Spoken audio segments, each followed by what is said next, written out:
Moi, je vis pour m'amuser et continuer à rêver. Moi, je vis pour l'amour. Je vis pour rire et partager. Bienvenue dans le podcast Feu intérieur. Le podcast qui t'aide à voir la vie autrement. Feu intérieur. Ensemble, on se connecte au moment présent et à cette flamme intérieure. On ouvre le champ des possibles pour agir en conscience et se mettre en mouvement avec plaisir. Feu. Je m'appelle Julie et j'aide les personnes à être bien dans leur tête, dans leur corps et dans leur cœur pour se créer une vie plus alignée et plus vivante que jamais. Intérieur. Et si tu es ici, c'est sans doute que tu penses aussi qu'autre chose est possible pour toi, pour nous, pour ce monde. Je vis pour surfer des vagues. Équilibre de vie, nouveaux métiers, nouvelles organisations, rapport au corps, au sport, trouver sa place, sortir de sa zone de confort, aller au-delà de la peur. Je balaye ici toutes les thématiques qui m'accompagnent pour oser faire mes propres choix chaque jour et ainsi entreprendre ma vie. Moi, je vis pour ressentir de la joie. Dans ce podcast, on parle vrai, on met parfois les deux pieds dans le plat et c'est pas grave parce que ça fait du bien et qu'on est ensemble sur ce chemin. Feu. Alors mets tes écouteurs, ouvre ton cœur et viens te connecter pleinement à la vie.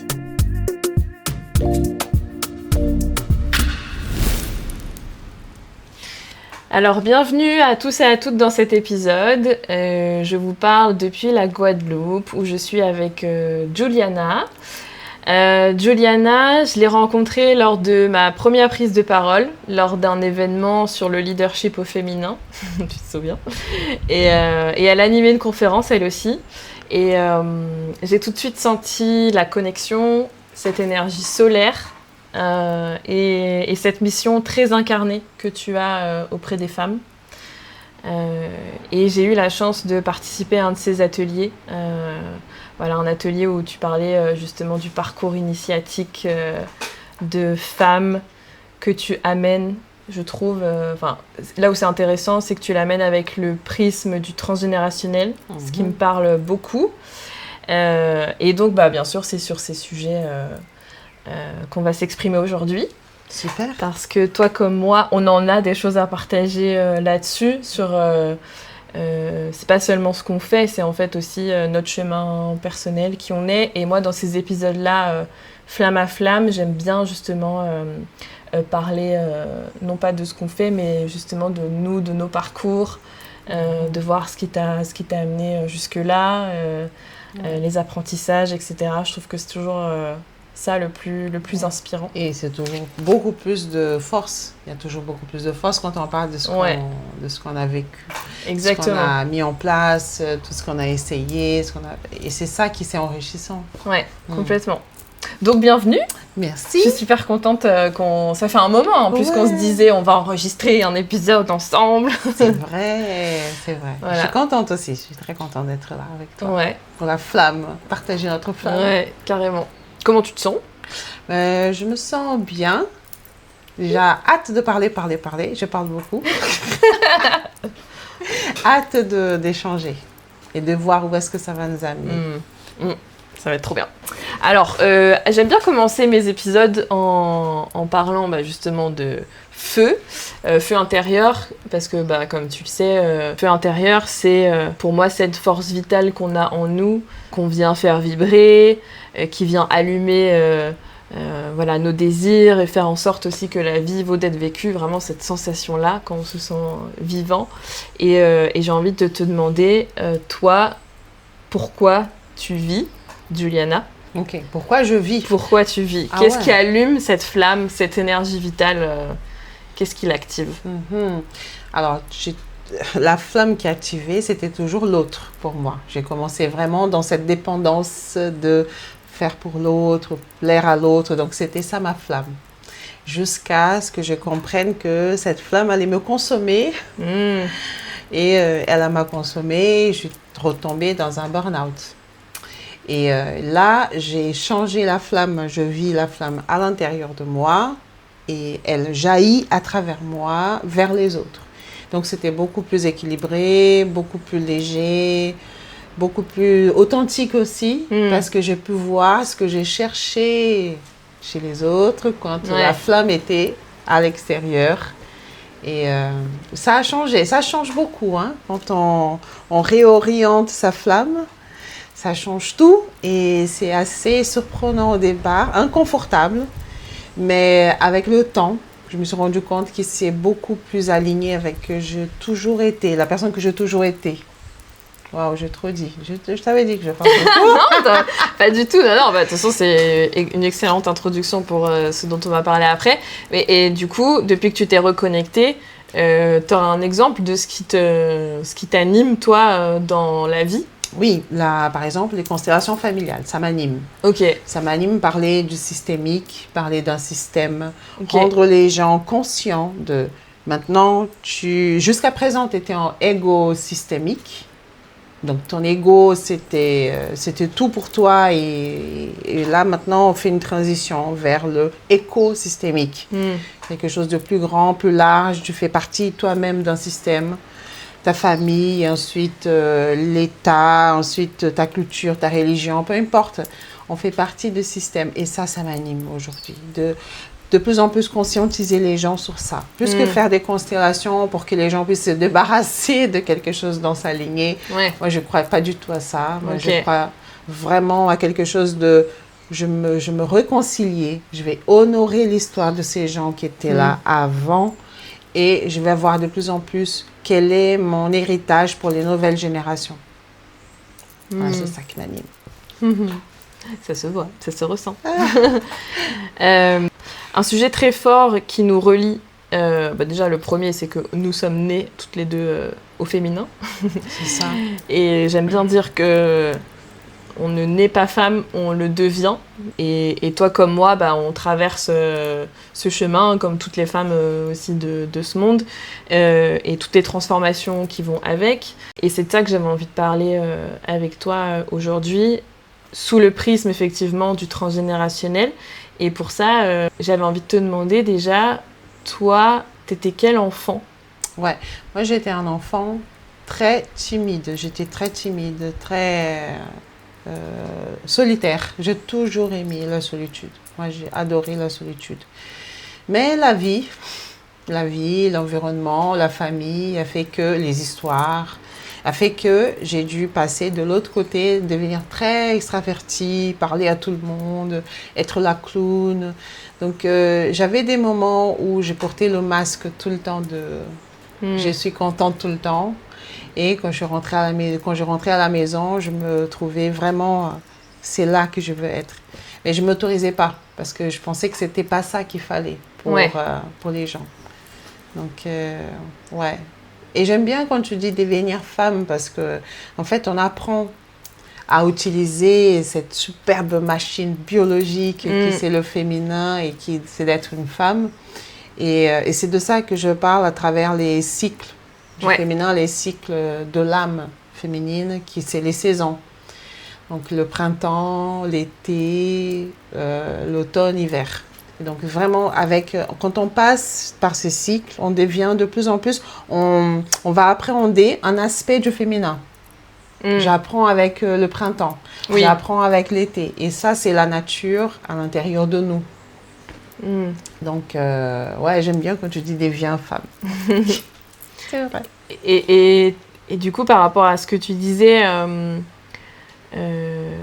en tant qu'enfant, j'aime bien revenir à ça, et c'est souvent ce que je fais dans mes épisodes. Je pose souvent cette question-là aux gens parce que ça permet vraiment de faire le lien entre l'avant et le maintenant, et de voir l'évolution, tu vois. Et du coup, par rapport à cet enfant que tu étais, où tu exprimais justement, il y avait la vraie moi et il y avait le masque. Bien sûr, ça, quand t'es enfant, tu réalises pas du tout, tu conscientises pas du tout. C'est que plus tard, quand tu commences à déconstruire et tout ça, que tu te rends compte qu'en fait, ah oui, en fait, j'étais pas 100% moi. Et c'était quoi ta place dans ta famille? Ma place dans ma famille. Alors déjà, mon père n'était pas là. Ok. Ma mère, elle n'était pas là non plus parce qu'elle travaillait très loin d'où on habitait. Donc du coup, j'ai été élevée par ma grand-mère. Ok. Donc, ma place dans ma famille, c'était à la fois ma grand-mère, c'était ma mère et c'était ma grand-mère. Et j'avais la place d'être celle qui rapporte, c'est le premier enfant de tout le monde. Donc, tout le monde était sur moi. J'avais beaucoup d'attention. Les gens faisaient les choses pour moi. Donc, ça, c'était sympa. J'avais une place très sympa, mais dans un environnement extrêmement dysfonctionnel. Ça ne fonctionnait pas. Mon père n'était pas là, ma mère non plus, et ma grand-mère faisait la place de père, mère et grand-mère. Donc j'ai grandi sans trop de repères. Je ne savais pas trop. Quand elle venait, ma mère, c'était très furtif. C'était juste en week-end, parce qu'elle travaillait loin, et je comprends. Hein. Et mon père, je ne voyais jamais.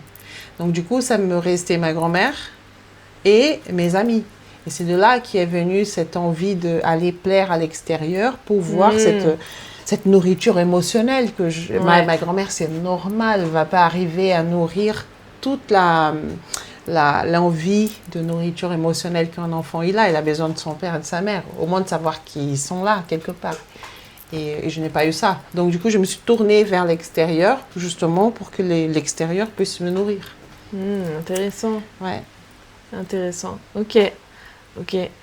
Est-ce que tu sens qu'aujourd'hui, parce que c'est un parcours que j'ai fait moi aussi sur me questionner justement sur ma place dans la famille, et je me suis vraiment rendu compte il n'y a pas si longtemps que ça, hein, et notamment lors de ton atelier, tu vois, qu'on fait partie justement d'un système avec nos ancêtres, à démarrer par nos parents, et que chacun a sa place. Ça m'a vraiment marqué, tu vois. Et que si tu prends la place, si tu vas à une place qui n'est pas la tienne, tu prends la place de quelqu'un, mais ce quelqu'un, du coup, va devoir aussi aller à une autre place, etc. C'est ça, hein. Mais si j'ai pris la place, c'est parce que déjà, elle n'était pas à sa place. Ouais. Donc, du coup, j'arrive quelle est la place vacante? Ouais. C'est là, allez, je remplis. Et oui, je vois ce que tu veux dire. C'est très intéressant. Et là, c'est pour ça que je parle de conscientisation sur le systémique. Plus on a conscience de ça, plus on va nous remettre à notre place. Donc voilà, j'avais la place de la fille de ma grand-mère. Ouais. Et du coup, de ta mère. Je visitais ma mère, j'étais un peu sa sœur. Ouais. Et donc, très bizarre. C'était très, très bizarre comme place. Donc, un enfant, il ne sait pas qu'est-ce qui se passe. Elle est censée me donner tout, mais en même temps, elle ne me donne pas trop d'attention. Qu'est-ce qu'il y a? Et c'est à travers ça que je commençais à me rendre compte. Le problème de place, c'est la racine de beaucoup de procrastination, manque de mouvement dans la vie, stagnation, blocage. Beaucoup de blocages qu'on a aujourd'hui vient parce que nous ne sommes pas dans notre place d'origine. Et c'est pour ça, c'est la première chose que je travaille dans mes accompagnements dans les constellations, c'est quelle est ta posture. Donc, en constellation, on travaille toujours deux choses. Posture et mouvement. Si on ne travaille pas ça dans une constellation, je suis désolée, tu n'as pas fait une bonne constellation. Soit tu vas pour découvrir quelle est ma posture. Est-ce que je me sens plus grande que ma mère? Est-ce que je suis à la place de mon père? Est-ce que je remplace quelqu'un? Et à partir de ce moment-là, on peut commencer maintenant que tu te rends compte de ça, allez, on fait le mouvement. Voilà, donc on fait un mouvement de revenir déjà à ta place. Et à ta place, tu vas commencer à te aligner avec ton essence, ta vision. Parce que c'est à ta place que tu as la vision. Quand tu es à la place de ta grand-mère, tu as la vision de ta grand-mère. Et du coup, je dois protéger ma fille. Je dois travailler pour les autres. Parce que ma grand-mère, par exemple, elle était comme ça. Altruiste, à fond. Elle donnait sauveuse à H24. Et quand j'étais à la place de ma grand-mère, parce qu'à un moment donné, je suis retournée vivre avec ma mère à temps complètement. T'avais quel âge à peu près? J'avais 12 ans. 12-13 ans. J'avais une petite sœur. Et du coup, j'étais un peu la mère de ma mère. Parce que je devais la comprendre, je devais lui parler, écouter ses confidences. Parce que ma grand-mère ne faisait pas ça avec elle. Ma grand-mère est d'une autre génération. On ne parlait pas des émotions, on faisait que survivre, travailler à fond, voilà. Donc du coup, c'est moi qui ai pris ce rôle avec ma mère, de lui apprendre un peu, de l'écouter son féminin, d'écouter ce qu'elle disait. Et donc du coup, toujours pas à la place de la fille. Toujours pas. Et pour ma sœur, en grandissant, c'était pareil. J'ai pris la place de ma mère. Oui. Donc c'était un vrai bazar. Et quand est-ce que tu as commencé à comprendre que ça te... alors, je sais pas si c'est le mot... que ça te pesait ou que ça te bloquait dans ta vie de femme? En fait, je n'ai jamais rendu compte, hein, c'était inconscient. Mais tout le monde me disait, Juliana, tu as tellement de potentiel, je ne comprends pas. Tu sais, la fameuse phrase qui m'énerve, qui m'énervait aujourd'hui. Bon, je crois que je la connais, vas-y, dis. Tu as tellement de potentiel, je ne comprends pas pourquoi tu ne réussis pas plus dans ta vie, voilà. tout ce que tu veux, tout ce que tu entreprends. J'ai tellement entendu cette phrase et je me suis dit, mais c'est vrai. Parce que j'ai du potentiel, j'ai plein d'idées, j'ai des bonnes intentions. En fait, je ne veux pas faire du fric sur les gens, c'est vraiment les accompagner vers quelque chose de vrai. Pourquoi ça ne démarre pas ma voiture? C'est là que j'ai commencé à chercher à travers le développement personnel basique. Donc, essayer de comprendre ma conscience personnelle. J'ai fait le tour. J'ai même fait une formation en coaching, en développement personnel. Je me formais comme ça. Et ça ne démarrait toujours pas, la voiture. J'ai dit, mais c'est pas possible, il doit y avoir quelque chose d'autre. Donc, du coup, je suis allée dans mon émotionnel. Allez, on va travailler l'intelligence émotionnelle. C'est parce que je ne connais pas mes émotions, comme j'étais axée sur les émotions de ma mère. Je fais un bon travail. Ça m'a donné un peu d'élan, mais toujours pas. Parce que je ne me sentais pas alignée. C'est comme s'il manquait toujours quelque chose. Il manque quelque chose. C'est pas ça. Jusqu'à ce que je tombe sur une vidéo de constellation familiale, quelqu'un qui proposait. Et je suis allée et je fais la constellation, j'étais représentante. Et là, ça fait tic dans ma tête. Je dis, c'est ça. En fait, il y a quelque chose d'autre qui nous domine tous et qu'on n'est pas au courant. Et ça s'appelle la conscience familiale. Elle est beaucoup plus forte que ma petite conscience personnelle. Parce qu'elle est pleine d'autres consciences de gens qui ont vécu avant moi et qui ont des histoires, qui ont des traumatismes, qui ont des souffrances, qui ont des rêves qui n'ont pas été accomplis. Et tant que je ne les connais pas, ces gens-là, cette conscience va me soumettre toujours à sa volonté. Et là, c'était une révélation. C'était OK. Et là, je suis tombée. Je suis tombée dedans. Et j'ai commencé à voir, parce que quand tu passes une formation en constellation familiale, tu fais des constellations H24. Sur toi, d'autres personnes s'entraînent sur toi. Et c'est là que j'ai vu le dysfonctionnement. Déjà, ma posture, j'étais pas à ma place. C'était horrible. Quand tu te rends compte de choses comme ça, forcément, ça chamboule. C'était horrible parce que je ne me rendais pas compte. Bien sûr. Parce que ça a eu des répercussions après sur mon mariage. Ah ben oui. Parce que si je ne peux pas avoir la place de fille, comment je peux grandir et maturer et être à la place d'une femme épouse? Si la première place, déjà, je n'ai pas pris. Et du coup, je commençais à observer qu'en fait, je prenais mon mari pour mon père. Wow. Vous êtes prêts, vous? J'espère que vous êtes bien assis en train d'écouter cet épisode parce que ça va vous retourner le cerveau. Prenez un cahier, un stylo et courage. C'est ça. Et là, c'était la claque qui m'a fait retomber dans un truc très noir à l'intérieur de moi. Parce que je ne me rendais pas... En fait, tu as ouvert la boîte de Pandore et voilà quoi. Exactement. Là, du manque de père, de l'abandon, parce que je n'abordais pas. Et pour moi, j'avais un père, mais un géniteur, comme tout le monde dit, un géniteur. C'était Messie Intel. Et là, je vais waouh. Donc, en fait, pour combler ce père qui n'a jamais été là, je mis mon mari.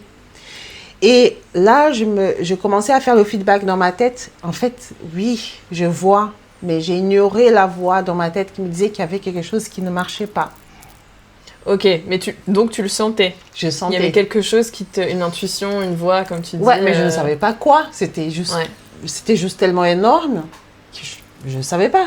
On dit que c'est des problèmes de couple. Allez, on va faire une thérapie de couple. Ouais. Et là, on va en couple. Et le thérapeute il dit, mais ça marche entre vous. C'est juste qu'il faut plus de communication. Non. Non. C'est une posture interne de se garder fille. Il faut que toi, tu payes la note de toutes les années que je n'ai pas eu mon père. Et après que tu vas payer cette facture... Quand tu dis tu vas payer ton mari? Ouais, c'était ça. Ah oui, c'était ça. Ouais. Tu vas d'abord payer ça toutes les années que je n'ai pas eu de père. Moi, je veux un père. Ouais. Et après, je pourrais être ta femme. Ouais. Et ça a changé tout. Ça a changé tout. Notre mariage, après ça, c'est devenu un autre mariage. C'est une autre relation. Rien à voir. Ouais. Rien à voir. Notre relation a changé. Et du coup, toi, tu t'es, on va dire, repositionné. Et lui, il a fait ce travail aussi de son côté, ou ça s'est fait naturellement parce que toi, tu t'es repositionné? Ouais, c'est exactement ça. Donc lui, alors, juste pour savoir, il y a toujours un qui garde sa posture parce qu'il vient dans un système où ça fonctionne. Ouais. Ça fonctionne, même si après, il y a eu un divorce. Donc son père est parti. Ok. Et c'est là que j'ai compris, je pense que peut-être sa blessure de l'abandon a matché avec la mienne. Donc, bingo. Hein? Mais il y a deux choses intéressantes, c'est les mouvements. Donc, il y a la posture. La plupart de nous, les femmes, on est hors de notre place et dans une posture de soit sauveuse, soit je suis toujours la petite fille. Ouais. Et pour les garçons, ce que j'observe la plupart du temps, c'est un problème de mouvement de l'âme. Ok. Qui vient avec les émotions de sa propre maman. Il n'arrive pas à s'éloigner de la maman. Ok.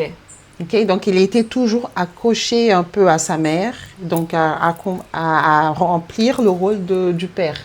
Ouais. Même si dans sa tête, c'était « non, c'est pas ça. Non, c'est pas ça, je veux pas ça ». Donc, il n'arrivait pas à s'éloigner, à prendre son élan.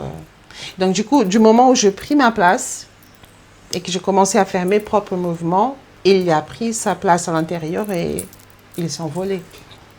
Donc, c'était très intéressant. Très psychodélique, hein, comme les soirées étaient bien remplies. Hein.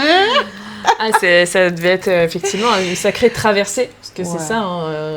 Moi, j'appelle ça comme ça, ce genre de passage, en fait, que tu dois, à un moment donné, traverser, quoi. Sinon, il n'y a pas d'autre alternative, je trouve, que la rupture. Si tu traverses pas, qu'est-ce que tu veux faire d'autre? Tu es là en résistance en permanence. Non. Puis on est là. Moi, je reste persuadée qu'on est là pour. On est des êtres d'évolution. On est là pour évoluer, pour expérimenter et évoluer. Et c'est magnifique quand tu saisis cette opportunité, tu vois. Bien que on s'en passerait bien et que voilà. On pourrait Mais ça, dire... ça enlève le fun. Oui, ça enlève le fun. La vie ne vaut pas d'être vécue s'il n'y a pas des petits rebondissements. Oui, mais des fois, s'ils pouvaient être un peu plus petits, un peu plus sympas. Non. Mais en fait, les plus belles transformations sont celles qui remuent le plus. Et l'important, je trouve, c'est comment tu traverses. Et c'est super intéressant que tu l'aies fait avec ton mari aussi. Parce que des fois, on se dit, non, je vais faire mon chemin, tu vois. Je vais divorcer parce que c'est lui le problème. Voilà. Je vais faire mon chemin seule et puis la prochaine personne que je rencontrerai, comme ça, ce sera mieux. Mais pas forcément. Mais c'est intéressant ça, ce que tu dis, parce que je rencontrais une autre personne. Ok.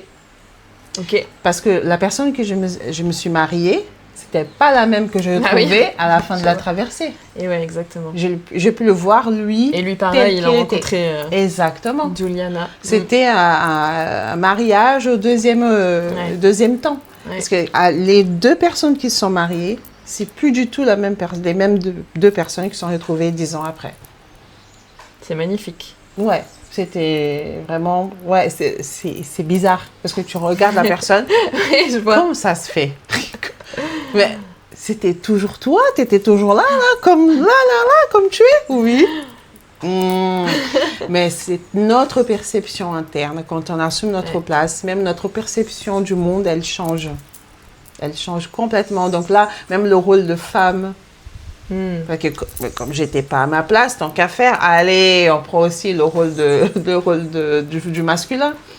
On va prendre le rôle de masculin aussi, vu que déjà je suis pas à ma place. Et que aussi dans ma famille, dans ma famille, on n'a pas eu cette transmission du féminin. Oui. Tout le monde était déjà dans sa force masculine. Mais ça, j'ai l'impression, c'est très peu. Je veux dire, enfin... Après, je veux pas faire de généralité. Je sais pas, toi, justement, par rapport aux autres femmes que tu accompagnes, que tu rencontres, etc. Moi, j'ai l'impression que c'est vraiment le fléau, entre guillemets, aussi du patriarcat, sûrement, qu'on soit dans ce masculin avec cette fameuse caricature de femme forte, indépendante, potomitan, comme on dit. Qui est parfaite, qui est parfaite au lit, qui est parfaite dans le foyer, qui fait parfaitement à manger. Parfait. Alors ça, l'idéal de patriarcal, c'est l'idéalisation qu'on nous met. Et c'est aussi une conscience, c'est une conscience collective. Donc, on parle aussi du systémique, même sur ça. Oui. Parce que c'est une conscience collective que tous les hommes et les femmes, après, commencent à remplir ça avec des idéalisations. Ouais, c'est vrai. Une mère, elle doit être. Quand on commence à ça, on doit être. Tu dois être comme ça. Là, c'est parti dans l'idéalisation. Ouais. Parce que là, tu enlèves complètement l'essence de la personne de pouvoir être, juste être. Non, elle doit être quelque chose. Que moi, je trouve que c'est intéressant. Pas ce qu'elle me montre, ça ne me suffit pas. Ce qu'elle est n'est pas suffisant. Donc, je mets une condition sur l'être de la personne. Et du coup, nous, les femmes, on est basculé dans le faire. Faire pour être aimée. Oui, bien sûr. C'est ça. On fait pour être aimé. Donc, du coup, on se dit, dès que j'aurais fait beaucoup, là, ils vont m'aimer. Là, je pourrais m'arrêter. Mais le problème, c'est que ça ne s'arrête jamais. Ça ne s'arrête jamais. Tu as toujours quelque chose d'autre à faire. La société... la société, toujours, il y a quelque chose d'autre qui apparaît. Ah non, maintenant, tu dois être super fitness. OK, allez, j'y vais. Allez, super fitness, faire. Ah non, maintenant, tu dois être... beaucoup dans le yoga, méditation, parce que c'est ça qu'il faut. Et là, je vais faire. Tu vois, et de ça, on enlève des petits bouts de notre âme, on laisse, parce qu'on doit, pour faire quelque chose de l'extérieur, je dois remplir avec quelque chose qui est de l'intérieur. Donc, j'enlève un bout de moi. Oui. Je laisse dans la traversée et je prends un bout de quelque chose qui vient de l'extérieur. Ah, j'aime bien cette image. Et donc, du coup, la traversée, et j'aime bien parce que la carte que oui, on a tiré quelques cartes avant d'enregistrer cet épisode. C'est ça. Et donc, elle a fait un tirage numéro 42, le schéma illuminé. Le chemin entrepris est le meilleur pour vous. Et ça commence toujours avec un appel. Ça a été quoi pour toi, l'appel, par exemple? C'était la douleur du vide. Je me sentais toujours vide. Le masque que j'avais depuis l'enfance, il prenait toute la place, toute mon énergie, toutes mes pensées. Il fallait toujours faire plus pour les autres, faire, parce qu'il y avait un trou énorme émotionnel. Enfant, OK. Adulte, pas OK. Oui, parce qu'après, tu conscientises ça étant adulte. Et c'est ça aussi qui fait... Moi, je parle beaucoup de... habiter sa vie, tu vois, c'est vraiment cette notion de se sentir rempli, justement, le contraire de vide, rempli et dans ses baskets, quoi. Et moi, j'ai eu cette transition-là aussi de me sentir, me demander, mais en fait, c'est quoi ma vie, qu'est-ce que je fous là, à un moment donné. Et lié à une rupture amoureuse, plus un burn-out au boulot, enfin un épuisement. Le packaging complet. Ouais, et il y en a eu encore d'autres après, mais ce premier appel en tout cas, parce que moi, je sais pas toi, mais moi dans ma vie j'en ai eu plusieurs. Ouais. Le deuxième a été récemment là, et ça a été une deuxième traversée, et là,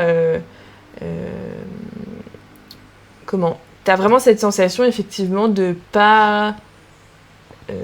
d'être un peu perdu, quoi. Et je pense que ça va parler à beaucoup de personnes, parce que je sais que beaucoup de personnes qui m'écoutent ou qui me suivent, etc., m'en parlent de ça. D'être perdu et En fait, confuse. c'est ma vie, je l'ai construite, voilà, ok, mais je me sens pas vivante là-dedans, en fait. Et c'est ce moment-là où tu réalises que c'est comme un espèce d'électrochoc, hein, et souvent ça va avec justement des chocs qui se des passent, crises voilà, dans la vie. des crises, peu importe qu'elles soient au travail, dans les relations, voilà, mais ou une maladie, des choses comme ça, où je trouve que c'est c'est ce moment-là c'est ça que t'appelles, c'est ça l'appel en fait. C'est ça, l'appel, ouais. C'est ça, parce que le féminin, normalement, on nourrit les gens. Oui. C'est un des aspects du féminin, on nourrit émotionnellement ou même physiquement. On fait la nourriture, c'est le féminin qui fait le plus, parce que c'est aussi dans notre appareil biologique, c'est un des aspects du féminin. On est venu pour expérimenter ça. C'est quoi nourrir les gens? Nourrir à travers les paroles. Cette conversation qu'on a, ça va nourrir quelqu'un. Ouais.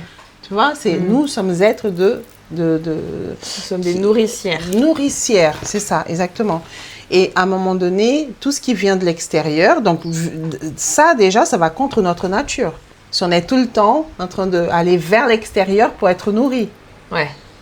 Donc à un moment donné, là, le premier appel de l'âme qui te dit, attention, maintenant, faut chercher cette nourriture à l'intérieur. Ouais. Et là, c'est là que le premier appel. Ah, mais ça va. Je veux faire encore une autre chose que le système m'a dit de faire. Et après ça, je te jure que je vais partir en vacances et je vais prendre du top en moi. Et c'est pas vrai. On part, on continue à faire et après, il y a une autre chose, Bien un sûr, autre parce livre. Que pendant les vacances, c'est pareil. En fait, tu fais. Tu t'occupes, il y a les enfants, machin, tu fais quand même à manger, il faut faire aussi. Il faut faire. Donc faut organiser, faut machin, c'est toujours... Et on arrive à un âge où cette nourriture extérieure, ça ne nourrit plus du tout, il n'y a même pas de goût. Donc c'est pour ça qu'on voit même des gens qui sont en cadre, super position, super boulot et qui lâchent tout. Ouais. Lâchent tout. Pourquoi? Parce qu'il n'y a pas le goût. À un moment donné, c'est ça. Je crois que c'est ça qui m'est arrivé. C'est ça, le masculin ne nourrit plus. En fait, on rentre dans une identification, nous les femmes, avec le masculin. Quand on rentre dans le faire, on s'identifie complètement au masculin. Et le masculin, il est linéaire. C'est comme une flèche. Le masculin, c'est comme une flèche. Il est en mouvement, il va toujours vers l'avant. Oui. Le féminin, le faire. Nous, c'est un cycle. Oui, bien sûr. Mais quand on s'aligne avec la flèche, on nie le cycle. Ouais. Et du coup, c'est le premier appel, c'est attends, tu as ton cycle, tu vas même pas t'arrêter, même pas pour tes règles, par exemple, tu vas même pas t'arrêter un peu? Ah non, parce qu'il faut faire. Donc, je fais un déni mes règles, par exemple, toutes les sensations qui vont avec, et je mets de côté pour suivre le masculin. Et donc, le premier appel, c'est ça. À chaque mois, nous avons tout un appel du féminin. Déjà, rien qui par les règles. Arrête-toi un peu. Repose-toi un peu. Tu n'as pas envie de parler avec les gens. Arrête de faire semblant. Tu n'as pas envie de sortir en boîte de nuit, par exemple. Tu as envie de rester à la maison tranquille avec ton canapé et je sais rien. Ta bouillotte, ton petit thé. Ouais. Exactement. Donc ça, c'est le premier appel du féminin. C'est déjà la menstruation. Deuxième appel du féminin, c'est les cycles de notre âme. On sort du printemps, on rentre dans l'été de la vie. Donc c'est la vie active. C'est aller chercher du travail, l'étude, nanana. Là, on est dans le faire, dans le masculin. C'est l'été. Oui. Et quand on arrive vers 35, 36 ans, on commence à faire une transition vers l'automne. Donc là, il y a un deuxième appel qui commence. À partir de 35, 34 ans, on commence déjà... C'est bizarre, mais j'ai plus envie. Donc, tu reçois ce premier appel. J'ai plus envie. Et là, mais on fait quand même. C'est toujours le faire. Pourquoi? Parce que je dois. Je dois pourquoi? Parce que je veux être aimée. Toujours ce fameux être aimé. C'est ça. Être aimé, être apprécié, reconnu, apprécié, peu importe, valorisé. Et là, on revient dans l'enfance. En fait, c'est quoi cette recherche d'être aimé, apprécié? C'est ce que je n'ai pas eu enfant. J'ai pas été reconnue par mes deux parents, moi par exemple. Ouais. Ils n'étaient pas là, ni l'un ni l'autre, pour reconnaître. Être aimée, oui, j'étais très aimée par ma grand-mère. Donc, c'est pas ça que je cherche. Je cherche pas être aimée. Moi, hein, Juliana, je parle de ma quête. Ouais. C'était toujours la reconnaissance. Je vais être importante aux yeux de quelqu'un. Ouais. Ça a toujours été ma quête. Toujours, toujours, toujours. Ça me parle. Et ça, c'est le deuxième appel, c'est écoute, être importante aux yeux de quelqu'un, c'était un besoin d'enfance que tu continues à penser que c'est un besoin d'adulte. Et c'est là qui commence tout le dysfonctionnement dans notre vie. Donc, comment on fait pour transmettre le dysfonctionnement aux nouvelles générations? C'est quand je continue à l'âge adulte à nourrir un besoin d'enfant. Ok. Donc là, ma fille, par exemple, elle est née quand j'étais plein dedans, mon besoin d'avoir de l'importance aux yeux des autres. Et du coup, elle a hérité mon manque d'importance envers elle. Ah oui, parce que j'étais dans mon délire de faire plus, de travailler plus, de montrer ce que je pouvais faire. Je voulais être reconnue, et c'est pour ça aussi que je suis devenue aussi prof de sport. C'est pour ça que je suis rentrée aussi dans ce domaine. J'avais plein de gens qui me regardaient. Ah non, mais là, j'étais dans mon domaine. Ah ouais, là, j'étais bien. Tout le monde me regarde combien je suis importante sur la scène. Quand les gens qui devaient être très importants pour moi, n'avaient pas mon attention non plus. Ouais. Donc, ma fille, elle a déjà hérité ça. Je la vois aujourd'hui, à l'âge de 12 ans, elle cherche ça chez les autres. Donc là, j'ai essayé de rattraper un peu ça en lui expliquant, en parlant de moi, de mon expérience, parce que c'est ça qui inspire les gens, c'est l'expérience. Ça ne sert à rien de dire « arrête de faire ça, tu vas être rejetée par tes copines ». Non, ma fille, ça, tu sais, c'est arrivé à moi, maman a changé. Donc ta fille de 12 ans, ah oui. Tu lui en parles, tu parles de son parcours, c'est très, je trouve ça très important de le dire dans l'épisode parce que souvent on a cette, tu vois, on peut en tout cas avoir justement cette illusion de je suis la mère, c'est l'enfant, je vais pas partager, tu vois, mes blessures, mon histoire, et que quand on crée un enfant, c'est une nouvelle histoire. Mais non, parce qu'avec tout ce qu'on vient de se dire, justement, l'enfant, finalement, c'est la continuation. C'est une continuité de la lignée et qui vient avec son engrammage. Exactement. Et même, écoute, c'est très intéressant parce que nous sommes des femmes. Donc, nous sommes des nourricières. On nourrit.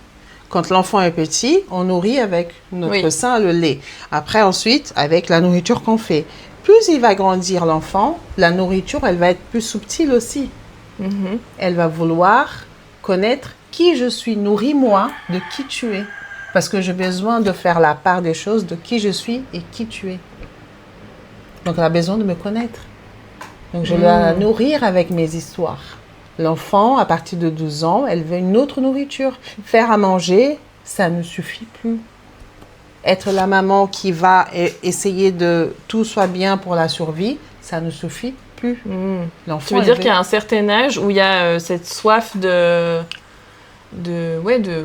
connaissance de soi et du coup ça passe par forcément la connaissance de ses ancêtres, quoi. C'est ça. Et ça commence qui est le premier ancêtre? Moi et mon mari. Bien Donc sûr. ces deux ancêtres, papa et maman. Donc elle veut connaître qui tu es, maman. Ouais. Donc, elle va vers son père qui est vers le mouvement. Donc, mon mari, c'est le sport, l'initie dans les sports, dans les marches, dans les sentiers, dans des choses qu'elle adore. Et avec moi, c'est qui tu es, maman. Nourris-moi de tes histoires. Et c'est ça, la transmission. Et plus elle va grandir, plus son envie de nourriture émotionnelle va être plus spécifique. Donc là, j'ai fait avec elle les émotions. Ah, là, c'est la tristesse que tu ressens parce qu'elle ne savait pas. Ça, c'est la tristesse. Ah, ça, tu es dégoûté de quelque chose. Allez, dis-moi. Tu vois, donc je fais. Je la nourris comme ça. Et maintenant, elle arrive vers 13 ans. C'est la nourriture de qui tu es, maman. Ouais. Quelles sont tes histoires? Et bien sûr, par rapport à son âge. À 13 ans, je vais lui raconter des histoires de son âge Ok. pour qu'elle puisse maturer. Ensuite, elle met en pratique dans la vie, dans sa propre vie tous les jours. Et ensuite, elle revient. À 18 ans, je sais que je vais avoir d'autres conversations de nourriture émotionnelle avec ma fille.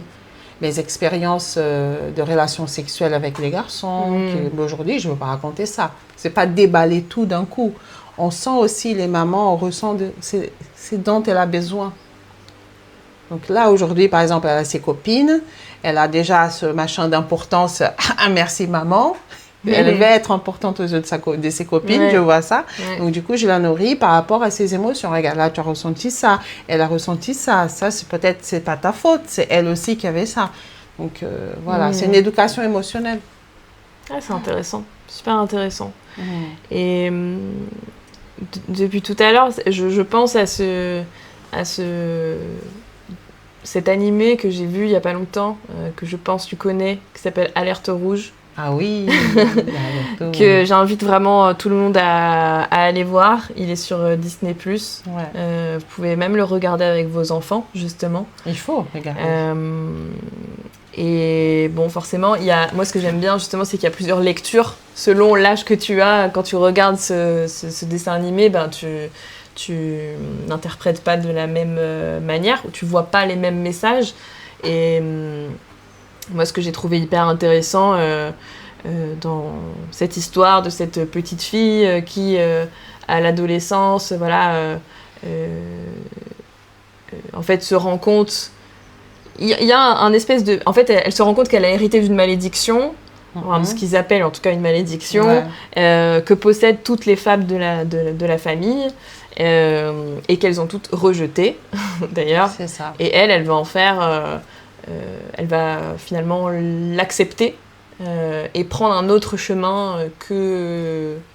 Là, je fais un très très gros résumé, hein, parce qu'en fait, il y a plein de messages, je trouve, subtils dans ce film. Et donc, cette malédiction, ce que je trouve intéressant, c'est qu'elle décide de l'accepter et de la transformer. Et au départ, bien sûr, ça va...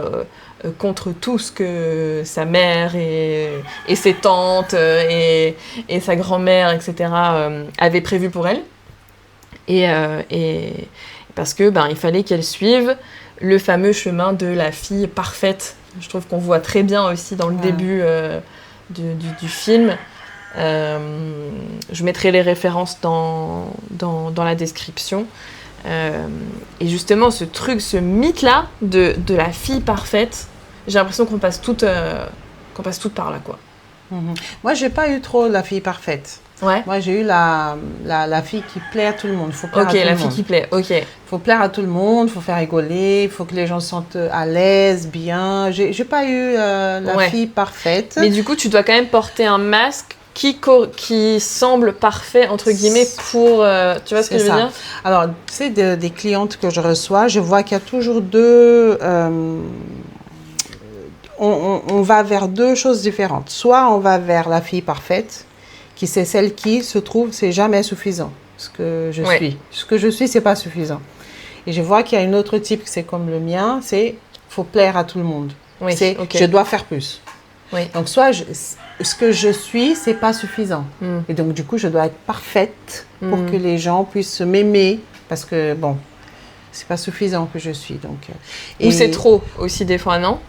Il y a le pas assez, il y a le trop. T'es trop comme si, tu parles trop fort, tu rigoles trop fort, ce genre de choses. Mais le trop, c'est toujours ce que je suis, c'est pas suffisant. Donc je peux pas trop rigoler. Dans ce sens-là, ok. Ouais, c'est dans ce sens-là. Et l'autre type, c'est le mien, c'est faut faire plaisir, donc faut faire plus. Il me manque quelque chose. Ouais. Je suis suffisante, hein, mais il manque quelque chose. Alors je remplis encore. Et en fait, toutes les femmes de sa lignée-là, elles avaient nié l'héritage. Elles ont mis de côté. Et il y a toujours un enfant qui vient, qui se sacrifie pour la lignée. Parce que, c'est comme j'ai dit au début, la conscience familiale, elle est beaucoup plus forte que la conscience personnelle. Donc la Julie qui me parle, qui veut avoir ses rêves, sa vie, elle pourra le faire si et seulement si tu prends ta place dans ta famille, déjà ta place Ouais. de fille, Ouais. et qu'ensuite tu honores et tu vas honorer toute l'histoire de ta lignée. Ouais. Donc si tu rejettes, ah non, mais ce qu'ils ont fait, c'est vraiment pas bon, pourquoi ils ont fait ça, ma mère elle a eu ça comme vie, mais elle se prend pour qui, pourquoi elle n'a pas fait différemment. Si je commence déjà à exclure ou à juger les gens de la famille, tu as beau avoir tous tes rêves, tu ne passes pas, tu n'auras pas tes rêves. Parce que tu es en train d'enlever l'appartenance de tous ces gens qui, chacun a eu un mot à dire sur ton histoire, sur ton ADN. C'est inscrit dans notre ADN. Et ce qui est fou, tu vois, c'est que je rebondis là-dessus. Même quand tu es en rejet de ton histoire familiale ou de ce que des personnes de ta famille, comment elles ont fonctionné, ce qu'elles font, etc., il y a quand même, je trouve, une partie de toi qui fonctionne avec des scénarios similaires. Justement parce que tu rejettes. Voilà. Justement parce que tu rejettes. Et j'ai l'impression que, voilà, ce que tu rejettes ou ce que tu n'acceptes pas de toute façon... ça va devenir ton destin. Exactement. C'est exactement ça. Tout ce que tu rejettes dans ta lignée va devenir ton destin. Parce que et à un moment donné, tu te réveilles et tu te dis, en fait, tout ce que je n'aimais pas chez mes parents, mais finalement, ma vie, c'est la même. Tu vois? Ah là là, c'est horrible. Ça, c'est horrible. C'est horrible. On en rigole parce qu'il faut mieux en rigoler. C'est mais ça. Aujourd'hui, on rigole. Ouais. Demain, je ne sais pas. Ouais. Si on découvre encore une autre chose. Ouais. Mais en fait, pour dire vrai, tout ce que j'ai déjà étudié, de tout mes cheminements avec mes clients, de tout ce que je vois jusqu'à aujourd'hui, c'est qu'on est toujours en compensation. Ouais. Notre âme, elle va essayer toujours de compenser quelque chose dans notre lignée parce que c'est un système de homéostasie. Le système, il essaye toujours de retrouver un équilibre. Ouais. Et dès qu'il trouve Comme le quelqu'un... corps. C'est ça, exactement. Et dès qu'il trouve quelqu'un qui est apte à faire, qui a les connaissances, allez, vas-y, c'est elle. Donc, on va toujours compenser. On va toujours essayer de rattraper un déséquilibre dans la lignée parce que c'est pour ça.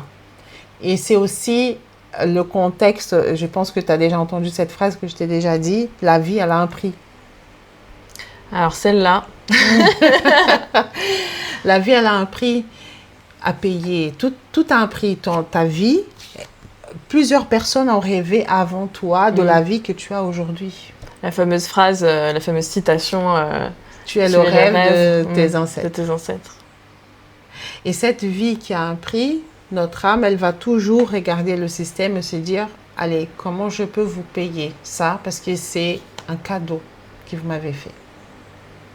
Donc, je sais par exemple que dans ma lignée, il y a des gens qui étaient des esclaves, qui étaient des... Il y a plein d'histoires. Et je sais qu'un jour, quelqu'un qui était dans cette situation a rêvé de ma vie aujourd'hui. Donc, je suis aujourd'hui de plus en plus humble, non seulement à être à ma place, mais aussi, si vous avez besoin de moi, je suis aussi là. Comment je peux honorer l'histoire? Oui, mais ça va être dans mes termes. Il y a cette situation, je vais décider avec la vie d'aujourd'hui, avec les ressources que nous avons, avec mes connaissances, qui de génération en génération, j'ai des talents et des gens qui ont laissé beaucoup de savoir dans ma tête. Là, je prendrai la décision. Donc, j'accepte de travailler la blessure de l'abandon, mais ça va être dans mes termes. Je ne nie pas l'abandon dans ma famille, parce qu'il y en a plein. Il n'y a pas d'hommes dans ma famille. Il n'y a presque pas. De toute une famille, il n'y a que de femmes. Donc, allô, on traite l'abandon, c'est clair. Mais ça va être dans mes termes. Donc, et là, on revient sur le début de ma guérison. En fait, dans ma tête, c'était, je voulais divorcer, je ne me sentais pas bien. Je me sentais pas bien. Et en fait, c'était toujours la répétition du destin de... C'est ça. Comme il ne part pas, il faut que je l'abandonne. Il faut que quelqu'un s'abandonne. Wow. Il faut être abandonné. Donc, je vais essayer de faire un forcing pour qu'il m'abandonne. Et aujourd'hui, j'ai guéri ça dans ma lignée différemment, en étant mariée, heureuse avec lui. Voilà, c'est comme ça que je vais guérir. C'est à travers la réconciliation. Pas en répétant la même chose, l'abandon, non. Parce que ça ne marche pas. Et est-ce que tu as ressenti, toi, déjà, parce que moi, ça a été mon cas, cette répétition de schéma de manière inconsciente, justement, est-ce qu'on peut appeler ça loyauté? C'est quelque part une loyauté familiale, loyauté invisible. Moi, j'ai beaucoup ressenti ça. Et des fois, être dans cette... même si tu en as conscience, tu vois, d'avoir un pied dans ta vie à toi et avec tes envies et l'envie d'habiter pleinement ta vie et de faire tes propres choix, etc. Et t'as l'autre pied qui est un peu retenu par justement ces loyautés invisibles. Non mais attends, mais on a toujours fait comme ça, mais tu vois, tu sors complètement du cadre là, c'est pas comme ça. Et ça on le voit d'ailleurs aussi dans le dessin animé. Exactement, j'allais te dire ça. Ouais. Et moi ça m'a beaucoup parlé parce que je me suis souvent sentie comme ça depuis que j'ai commencé l'entrepreneuriat. Tu vois, il y a aucun entrepreneur dans ma famille. Il y a une vision du travail qui est très travailler, faire des efforts. Si tu travailles pas, si tu fais pas d'efforts, en fait, tu mérites pas d'avoir de l'argent, parce que le travail, c'est l'effort de toute façon. Et pour le petit clin d'œil transgénérationnel, j'ai un arrière-grand-père qui est décédé dans les mines. Il a eu la maladie des mineurs. Un travailleur polonais immigré en France pour aller travailler et qui est, tu vois. Ouais. Donc tout ça, j'ai conscience d'avoir cette historique qui est là et ça à traverser, tu vois. Toi aussi, tu as déjà ressenti ça, Oui. Ben oui, déjà rien qu'en étant mariée. Ouais. Parce que je suis la seule qui est mariée dans ma famille aujourd'hui et qui est restée mariée et qui est toujours. Et ça, pour moi, tous les jours, c'est un choix que je dois prendre. Qu'est-ce que je fais aujourd'hui ? Qu'est-ce que je décide? Donc aujourd'hui, encore une autre fois, je décide de rester mariée, de me sentir contente, de sentir, je remercie, la gratitude, tu vois. C'est un choix de tous les jours. Pourquoi? Justement, ce que tu vis, c'est ça. On amène dans la lignée, dans un point où ils n'ont pas de référence. Oui. Ouais, c'est ça. C'est ça. Et ça me demande de rester, supporter, aller avec la culpabilité. Donc c'est pour ça que je dis, dans la constellation, il y a le mouvement de posture, donc les tailles, places, nanana. Il y a les mouvements. Sans les mouvements, la lignée, elle s'éteint. Parce que la vie, elle va vers l'avant. Tout à fait. Elle a besoin de passer. Comme un fleuve. Tu vois? Donc un jour, notre fleuve va rejoindre la grande mer. Mais avant ça, mon fleuve, l'eau, elle a besoin de couler vers l'avant. Donc du coup, où tu vas avec l'entrepreneuriat, c'est amener ta lignée où elle n'a pas encore de référence. Et qui va en même temps ouvrir les portes pour la génération qu'elle a déjà. Donc c'est ça ton héritage de plus en plus. Qu'est-ce que j'apporte dans ma lignée? Ça, cette ouverture, par exemple. Et moi, ça va être le mariage. Donc ma fille, elle me parle. Même ma nièce, aussi un petit clin d'œil, ma nièce, elle disait... parce que sa mère aussi, ma soeur est divorcée. Okay. Et donc, elle disait, ma nièce, tu sais, Tati, quand je vais grandir, je vais avoir un mariage, une vie comme la tienne. Je vais marier, je vais avoir des enfants, je vais avoir une belle maison. Je dis, mais c'est cool, c'est bien, c'est bien. Mais elle ne voit plus comme il faut se marier. Non, je veux aussi. Oui. Oui. Et ça m'a fait, waouh, ok. C'est beau dans ces moments-là, quand on voit que notre chemin éclaire la voie. C'est aussi cette carte, je trouve. C'est ça, ouais, le chemin illuminé. Le chemin illuminé, ouais. Mais qui ça part toujours d'un appel, et c'est l'appel qui nous amène vers une traversée. Et la traversée, c'est faire le chemin de retrouver sur notre chemin de vie les bouts de notre âme que nous avons laissés partout. C'est ça. Waouh.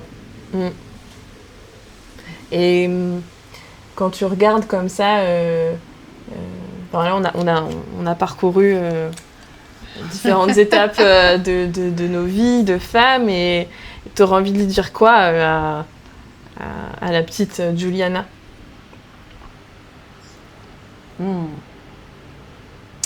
Tout le monde va dire la même chose, que ça va aller. Mais fais confiance à ton potentiel. Et tu n'as pas besoin de plaire aux autres. tout le temps. Tu n'as pas besoin. Les autres, ils t'aiment Mm. pour ce que tu es et pas pour ce que tu fais. Parce que jusqu'à pas longtemps, hein, il y a 5 ans, j'ai continué à faire ça. Par exemple, j'ai une copine qui m'a invitée, c'est pas une copine, en fait c'était une formatrice qui est devenue ma copine, mais c'est quelqu'un que j'admirais beaucoup. Elle m'a invitée à un petit déjeuner et j'avais rien fait, rien apporté, donc du coup je ne suis pas Ouais. allée. Ok, du coup tu n'es pas allée. Oh, ok. Et elle me disait, mais pourquoi t'es pas venue? Ouais. J'avais tout fait, j'ai dit, mais comme j'avais rien apporté, je suis pas venue. Je ne me suis pas sentie méritée. Je mérite d'être là avec toi parce que Ouais. je n'ai rien à faire, rien à apporter, tu vois. Donc, dire à cette petite Juliana, t'inquiète, ce que tu es, c'est suffisant. Mm. Il ne te manque rien. Rien du tout. Ouais. Mais bon, ça fait aussi partie de la personne que je suis aujourd'hui aussi. Tout cet apprentissage. Bien sûr. Et c'est... Et d'observer au quotidien, en fait, parce que ça revient. Et vu qu'on fonctionne en cycle, et on enlève, j'ai l'impression qu'on enlève des couches à chaque fois supplémentaires. Les sujets peut-être restent les mêmes, mais à chaque fois on va un peu plus en profondeur. Exactement, et c'est pour ça que j'appelle mon parcours le voyage de l'héroïne, parce qu'elle enlève son armure. Ouais. Elle enlève un bouclier, Un elle morceau enlève une par-ci, épée, un morceau par-là, c'est un ça. morceau par-ci, par-là, jusqu'à être le féminin qu'on appelle le féminin sacré, Ouais. le féminin sauvage qui est nu à nu, je me mets à nu. Juste soi, quoi. Juste soi, sans artifice, sans plaire, sans vouloir être parfaite, sans tout ça, juste qui je suis, c'est suffisant. Mm. C'est suffisant, ne me manque rien du tout. C'est beau. c'est trop beau.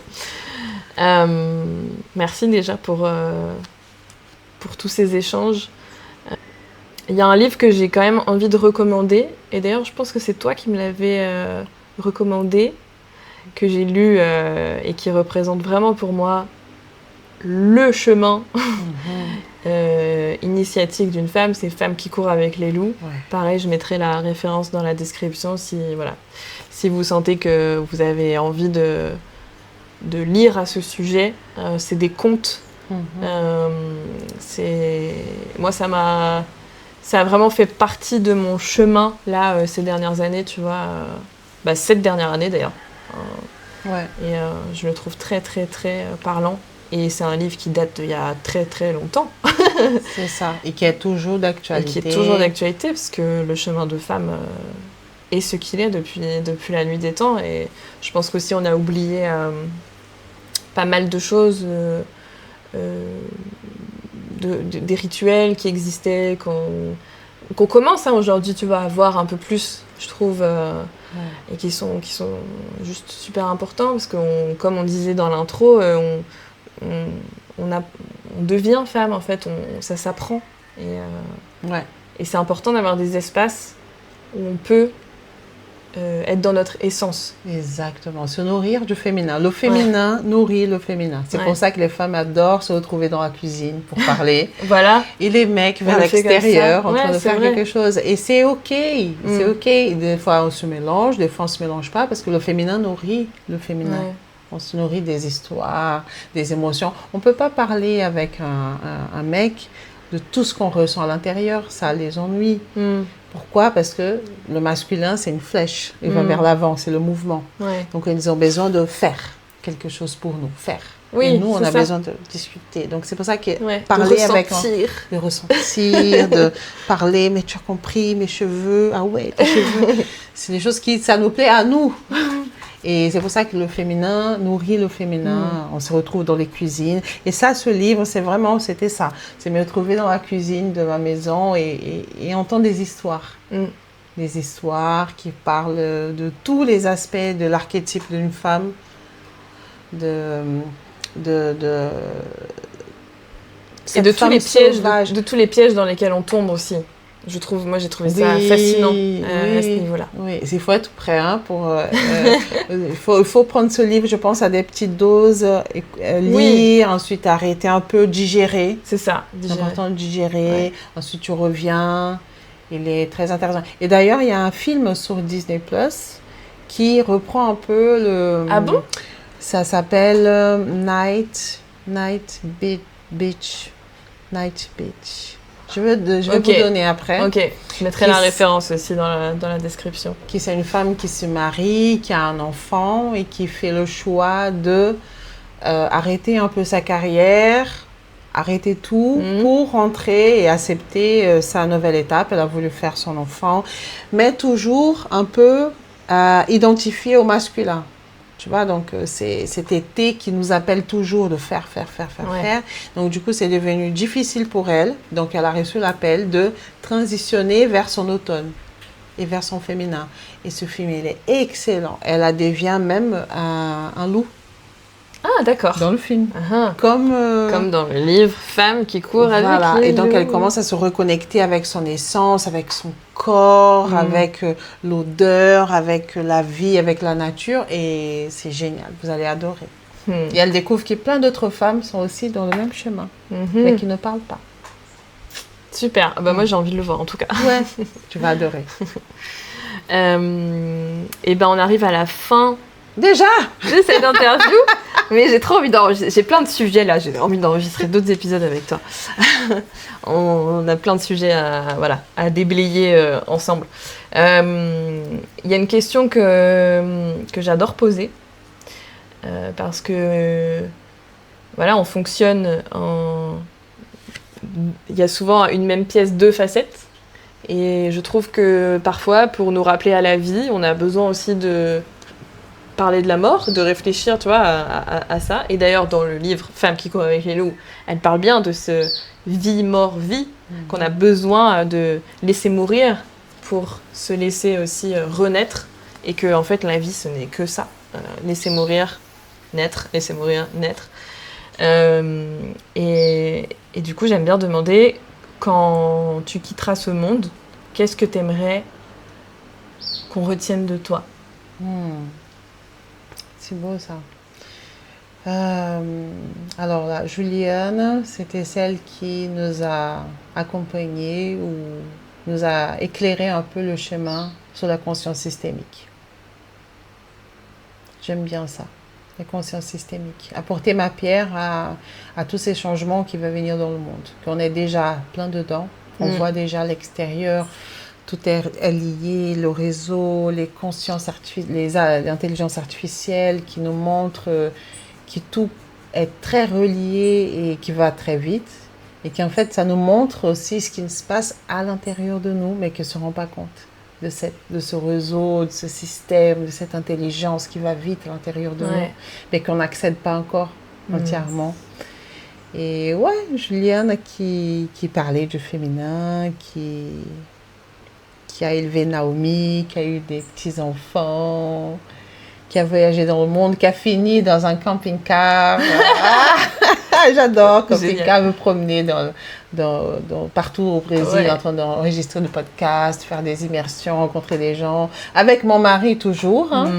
C'est lui qui va conduire. Moi, je vais faire manger. Tous les deux ensemble, faire des cours de développement émotionnel, systémique, faire des constellations. Voilà, c'est comme ça. J'ai eu une belle image. C'est vrai, moi aussi. Eh ben, merci beaucoup. Et j'avais envie de terminer cet épisode par une citation que j'ai trouvée du fameux Bert Hellinger. On prononce comme ça, je sais pas. Qui dit que à un moment donné, dans toutes les lignées, une âme naîtra qui choisit d'apporter la guérison à ses ancêtres. Ce sont des chercheurs nés pour la libération de l'arbre généalogique. Ces membres de l'arbre qui ne s'adaptent pas aux normes ou traditions du système familial, ceux qui, depuis l'enfance, cherchent constamment à révolutionner les croyances, allant à l'encontre des chemins marqués par les traditions familiales, ceux qui sont critiqués, jugés et même rejetés. Ceux-ci sont généralement ceux qui sont appelés à libérer l'arbre des histoires répétitives qui frustrent des générations entières. Et il est possible que cette belle âme soit toi.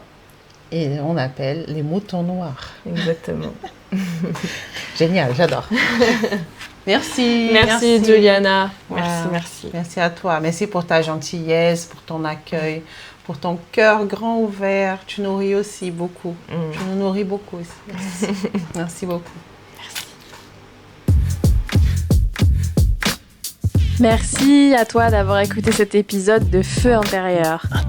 Si l'épisode t'a plu, je t'invite à le partager autour de toi et à m'écrire pour me dire ce qui t'a le plus parlé. Tu trouveras les liens vers ma page Instagram et mon email dans la description. C'est toujours un plaisir de vous lire et de voir comment je peux répondre à vos besoins.